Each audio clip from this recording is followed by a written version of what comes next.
Si Jesus ang ating guro, matuto tayo sa Kanya. Ako po si Father Fiel Pareha at ito po ang ating segment, ang Daily Devotion, na kung saan tayo po ay magdarasal, magbabasa at magninilay kasama ng salita ng Diyos sa buong taon. Manalangin tayo.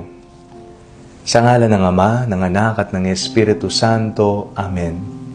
Halina, banal na Espiritu, liwanagan mo ang aming puso at isip nang maunawaan at may sa buhay namin ang iyong salita. Amen. Our Bible passage for today is from the Gospel of St. John chapter 13, verses 16 to 20, and I read it for you.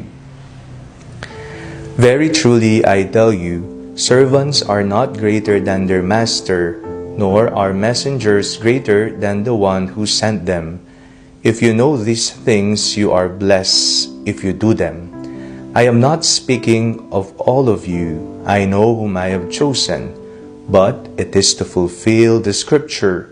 The one who ate my bread has lifted his heel against me. I tell you this now before it occurs, so that when it does occur, you may believe that I am he. Very truly I tell you, whoever receives one whom I sent receives me, and whoever receives me receives him who sent me. Si Jesus ang ating guro. At dahil siya ang ating maestro, siya po ang nakakaalam ng mga bagay na kinakailangan nating gawin sa buhay. Madalas po naghahanap po tayo ng mga kailangang gawin sa buhay. Naghahanap tayo ng tao na makatutulong sa atin kung papaano natin malalaman ang aspeto, ang kailangang gawin, ang layunin, ang halaga ng buhay para tayo ay maging maligaya dito sa mundo. Naghahanap tayo, kamukha nating tao. Pero nakakalimutan nating magtungo muna sa ating Panginoong Hesus. Ang ating Panginoong Kristo ang katotohanan. I am the truth. Yan ang wika ng Panginoon. Kaya, kung ang tao ay maaring magsinungaling, magbalat kayo, sa ating Panginoon, walang pagbabalat kayo sa buhay. Tanging katotohanan lamang ang Kanyang ituturo sa ating lahat. Sa mga pagkakataon na tayo litong-lito na, sa mga pagkakataon na hindi natin alam kung saan pupunta, tayo ay magpaturo sa ating guro, si Jesucristo. Manalangin tayo.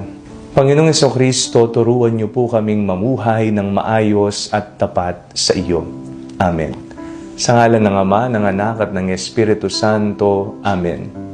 Huwag po ninyong kalimutang i-like ang video ito.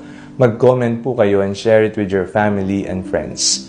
Ang panalangin bago matulog ay may sariling Facebook page na po. Huwag niyo pong kakalimutang mag-like at mag-follow dito, and do not forget to subscribe to our YouTube channel. I-click niyo lamang po ang link na nasa description ng video ito, o kaya naman po, just search Father Fiel Pareha. At kung nais niyo pong maging updated sa ating pagpapahayag, you can join our broadcast channel dito po sa ating Facebook page. God bless you po.